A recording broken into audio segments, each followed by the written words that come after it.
The Cedric Maxwell podcast is brought to you by FanDuel, the exclusive wagering partner of the CLNS Media Network.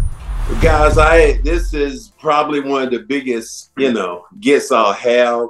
This is I kind of consider him a friend, but didn't consider him a friend because he played with the Pistons, but he is my boy. Guys, we have Isaiah Thomas, Hall of Famer. Dick, how you doing right now? How are things going?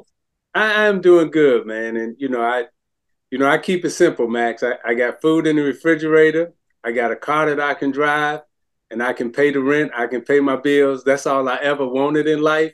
Everything after that is, icing on the cake. So I'm good. Well, I'm gonna start off. I'm gonna jump off because the thing that was funny with me was every time I mention your name or I talk to somebody, it solicits one way or the other. Like Robert Parrish, one of my best friends, going, he's so respectful, but then again, he said, "Man, I hate that little bastard." And the hatred is. But he said, "But boy, he could play his ass off." How does that make you feel when guys come at you like that? With like I hate him, but he could play. It makes me feel good. It's respect, particularly from whenever. And this is real talk. Whenever I get respect from a former Celtic, such as yourself, Robert, Kevin, you guys were all idols and mentors. So, I knew we wasn't supposed to be liked, but we were supposed to be respected. And I still talk to ML today. So it's the respect factor is there. And I followed y'all, Lakers Celtic series. So I saw how y'all competed, and it wasn't a matter that you didn't like Magic Johnson or didn't like Kareem, but you respected them and you wanted to compete and play against them. And that's what we took. That's what I took. That's how I learned how to win in the NBA. So, I ain't friendly enough with him to call him Robert. I still call him Chief, and I just remember him beating up Lambeer under the basket. And I asked him about that. I said, "Chief, were you afraid that there was some more Pistons coming at you?" He said, "I was thinking about that, and nobody came, so they must didn't like him." So I was like, "Okay, all right." No, it's not that we didn't like Lambeer. It's that we were afraid of Chief.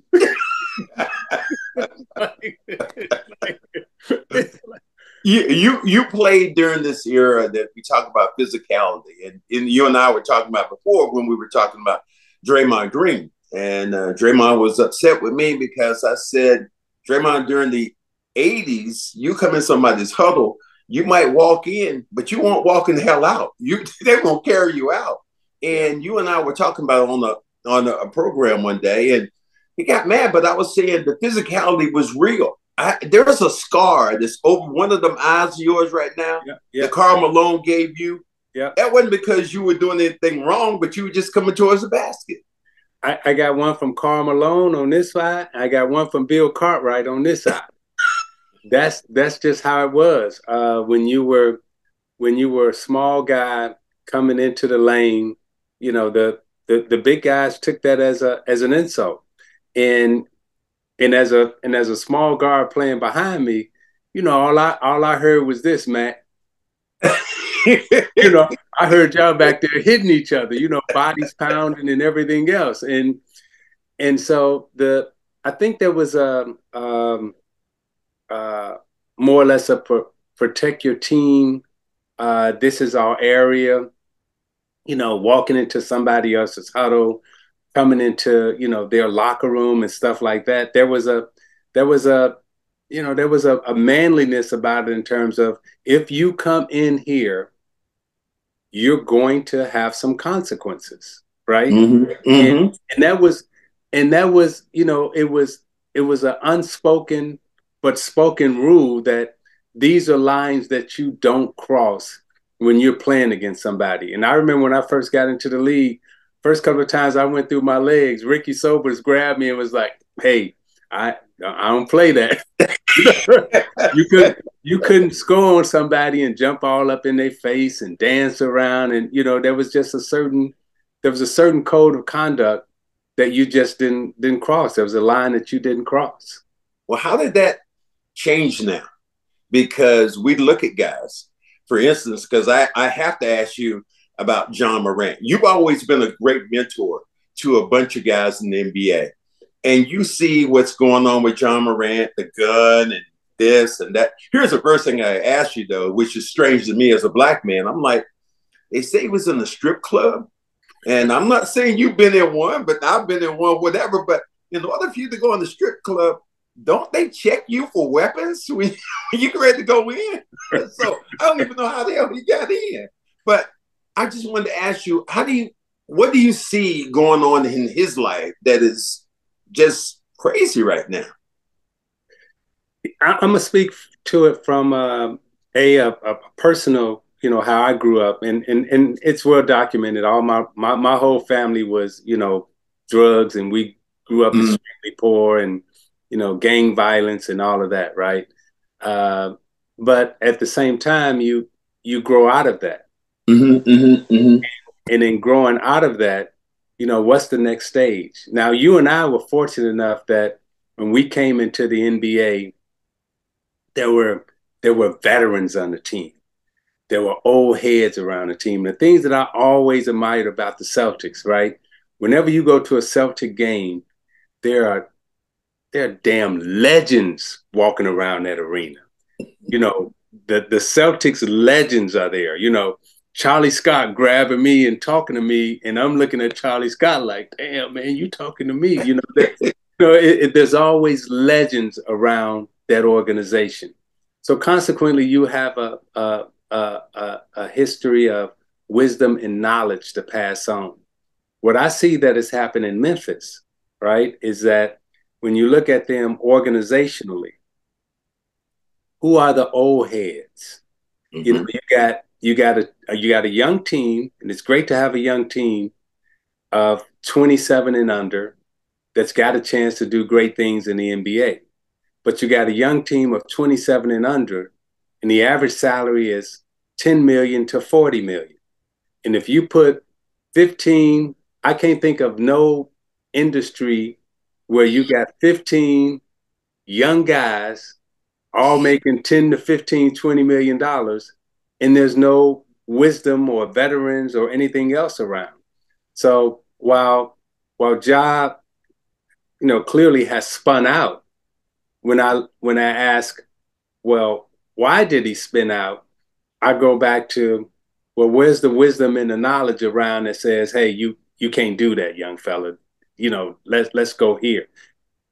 There doesn't seem to be a infrastructure around that team that kept him from spinning out. Now that he's out, can he find his way back in?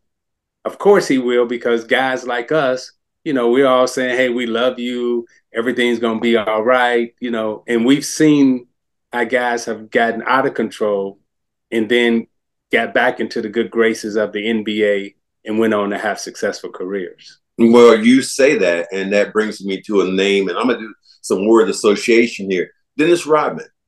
Tell us about it. I remember you were telling me before when you first got Dennis Rodman, you like, Max, you said, this dude right here is a beast, and he is coming there. And I was like, come on, Isaiah, I can't be this guy. I can't be this. And sure enough, everything you said about him was remarkable on the defensive end. Yeah, I remember we played y'all in Hartford. And Kent Benson. Remember Kent Benson as he got 56 scored on it against Kevin McHale. I do remember that. So we come out of the huddle, and Larry, I think we up one, and Larry look at me and Benson come to guard him, and he looks at me and he goes, and he called me Cheesy. He goes, Cheesy, and he pointed right at Benson. You putting him on me? Of course, he made the last basket. We lose, right? So the next year we playing y'all in Hartford again, and I'm like, okay, I got something for y'all now. And that's when I started talking about Rodman. And the first time I met him, I had never seen an athlete like him. Like, we had great athletes, but his athleticism was a little different. his speed was a little different. Mhm. And, you know, the way he rebounded, the way he ran, the way he defended, and, just his energy and passion and love for the game, it was just on another level. And I love that guy You know what? I didn't think it was real though when I first saw him, and then I started watching him over, and everything was a repeat of the repeat. That he was, it was genuine. If he would dive, he'd get people involved. But now I talked to Robert Parrish about this too, and he said, and because he played with it in Chicago, he said, I've never played with anybody who was more different than they were on the court. And what I mean by that, he said Dennis Rodman was one of the nicest guys around, but his persona, he wanted to build a persona that was completely different once he walked out of that locker room. Yeah. And I think it all started when, if you remember, Max, they weren't paying guys in the league for rebounding. Right, absolutely. Right? And Rodman turned rebounding into a show. And he got paid for rebounding and defense. Yeah. Remember, y'all had a guy, a great Celtic there by the name of Paul Silas, right? Great rebounder, offensive rebounder. But guys they weren't getting paid. They weren't getting like the max contracts. They weren't getting the dollars. Yeah. The scores were getting the dollars. Rodman was, one of the first guys who got paid for rebounding and defense. He would have 15 rebounds and 2 points. And back then you weren't getting paid for that. Yeah, there's no question. And so, in terms of his personality, right, it's like Rodman, and I'm sure Chief would tell you, right, off the court, you couldn't get 2 words out of him. Wow. He never really spoke. Now he'll create a party and then he'll just watch. But he never said anything, man. But I loved him as a teammate. He was dependable. He knew all his assignments. He was smart as hell in terms of, defending people, and the way he talked about defending.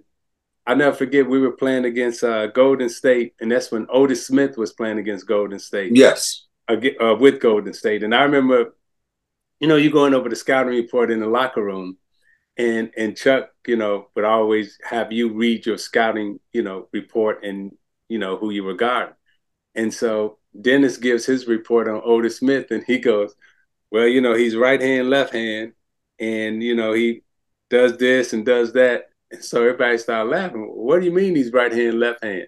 He right hand, left hand. He shoot his right hand, he shoot his left hand. and so Chuck goes, Dennis, is he ambidextrous? And Dennis goes, I don't know if he ambidextrous, but I know he right hand, left hand.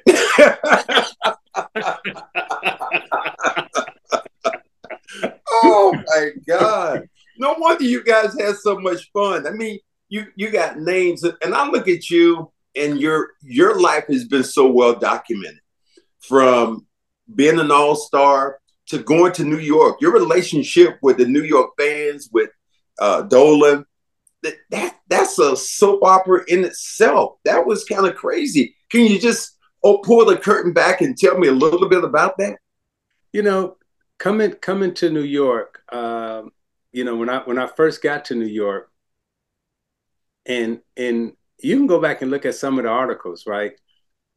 Fans had stopped coming to the games, and you were actually calling some of the games. Fans stopped coming to the games, and there was, can the Garden ever get back to what it was? And the payroll and the salaries and everything was high. So when I came in, I looked at the team, and we were really devoid of talent, right? We had the highest payroll in the league, but we didn't necessarily have the talent to support the payroll that we had. So what I wanted to do is try to find a way to get younger talent and infuse it into the team. So it was a high wire juggling act. And we were able to do that. But when you're doing it, under the New York media, there's some issues with it. So we turned around. My first year, we actually made the playoffs. I made the trade. I got Marbury in, got Tim Thomas, Nazr Mohammed in. Made a couple of trades, and we lose in the first round to New Jersey.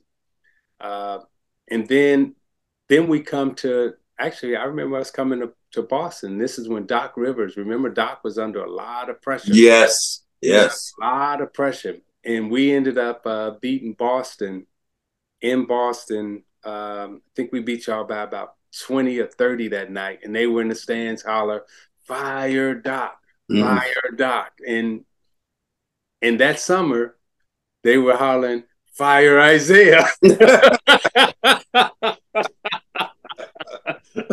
So it just changes, right? It changes just like that. And, you know, but when you look at the talent, you know, I always look back and I say, okay, we all get fired and we all get moved around in this league.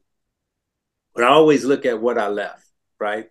So in Indiana, Rick Carlisle took over for me there. He wins 60 games. I leave him with Jermaine O'Neal, Ron Artest, Al Harrington, you know, ooh, Jeff Foster, you know, Reggie was still there. Players, like real players, right? Mm-hmm. When I leave Toronto, I leave with, you know, McGrady, Camby, Stoudemire, Doug Christie, and then Vince Carter, right? Ooh. So I leave New York. Five guys on the team that I left New York with became NBA champions. Wow. David Lee, Channing Frye, Trevor Ariza, Matt Barnes, and last but not least, Eddie Curry. Wow. I mean, those relationships that you built over the years, Isiah, how do you keep those all in a box? Because we know your relationship with Magic, so documented. I mean, that was like the craziest thing. Remember the first time us black men, we saw each other kind of the smooch on the cheek. We were like, what the hell? Yeah.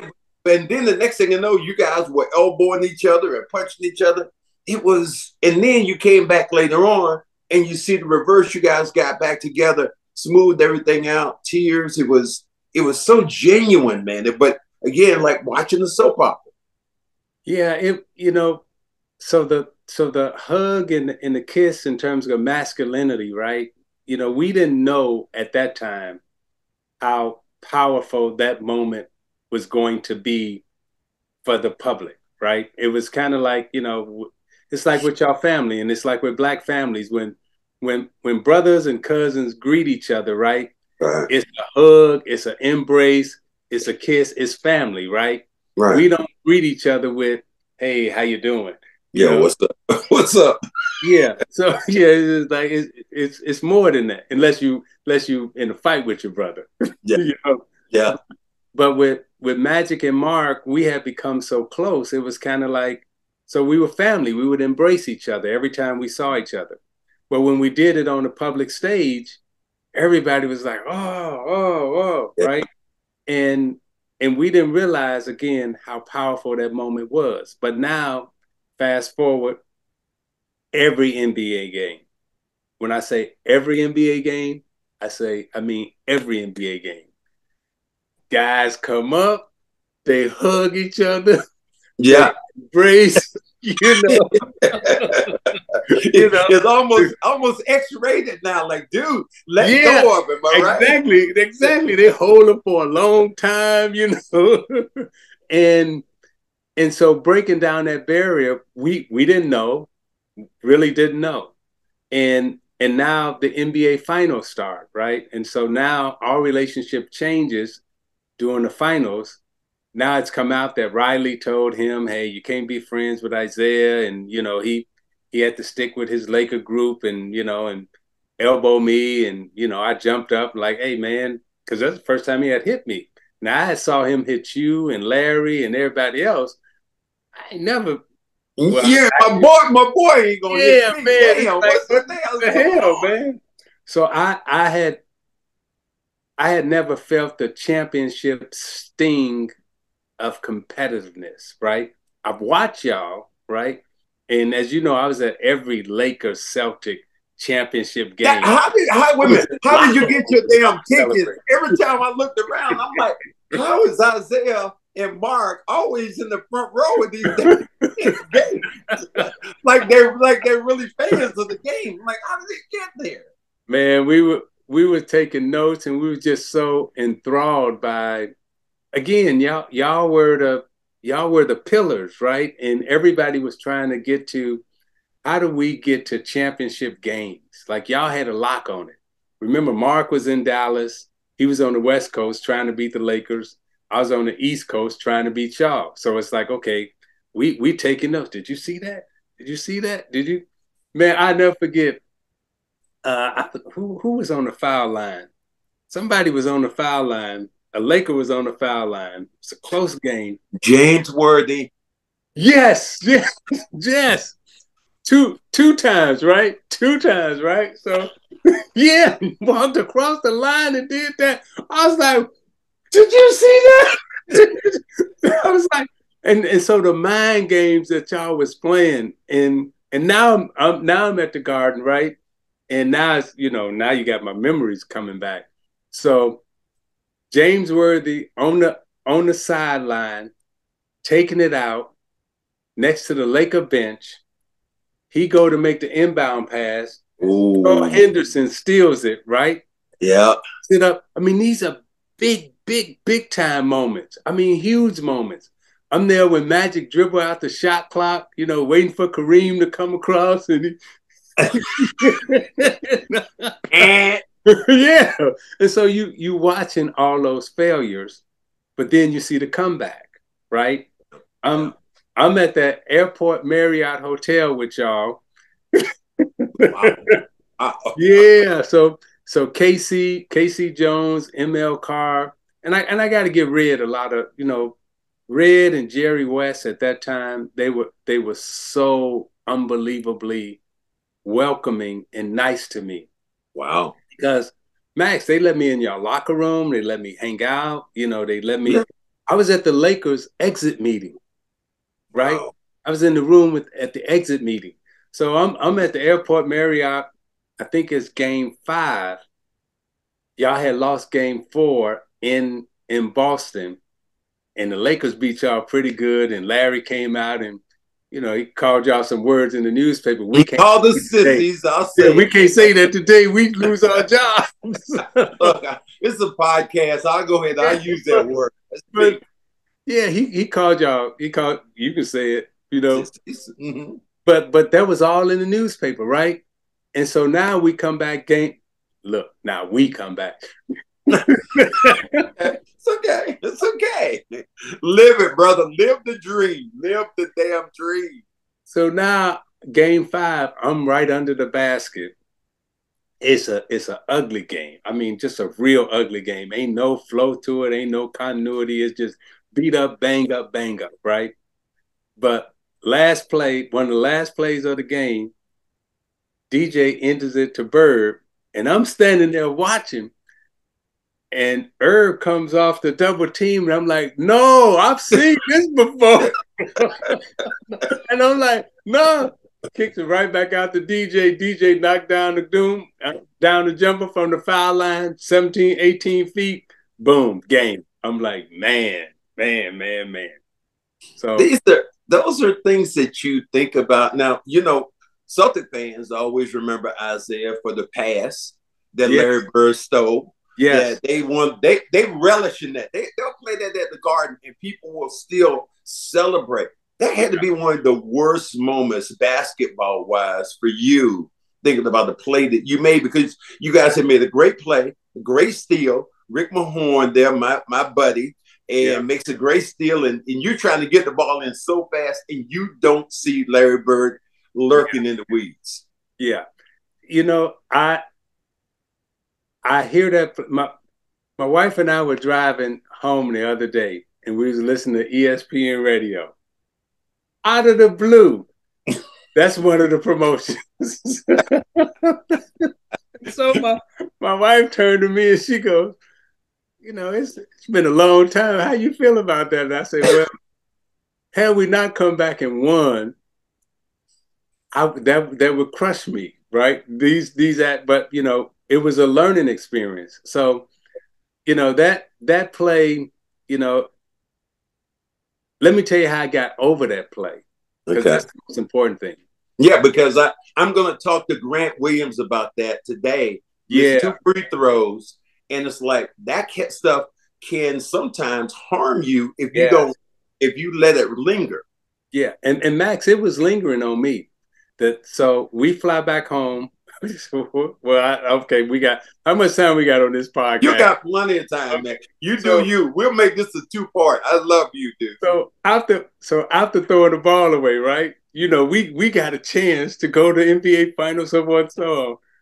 So now we go in the locker room, and you know, the locker room, y'all only had 2 showers that worked for us, right? Yeah, absolutely. They were all cold, and the locker room was about this big.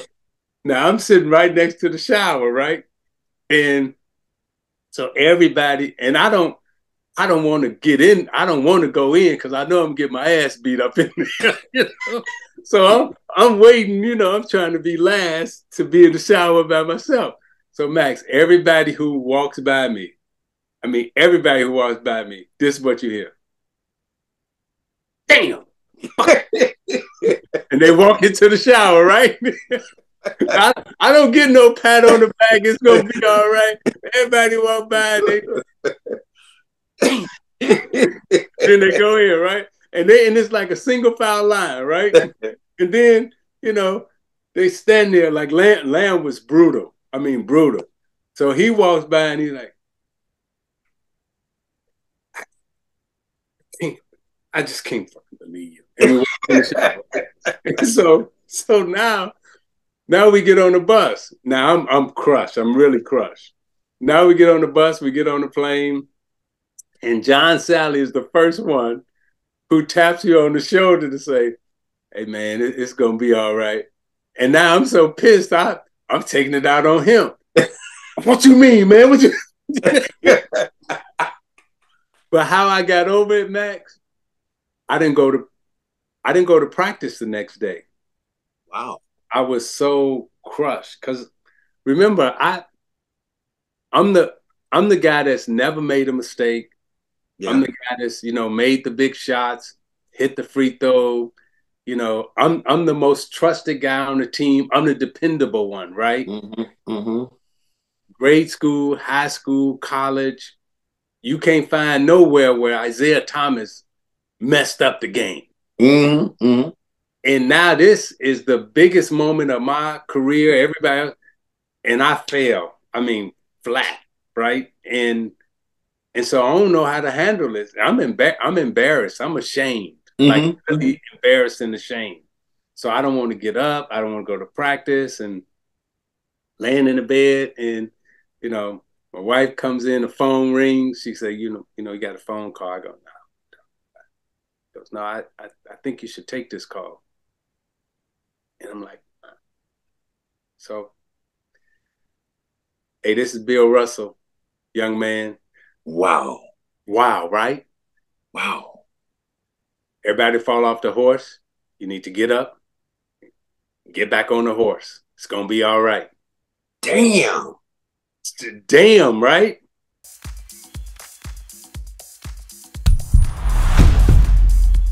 DJ walks up to me, taps me.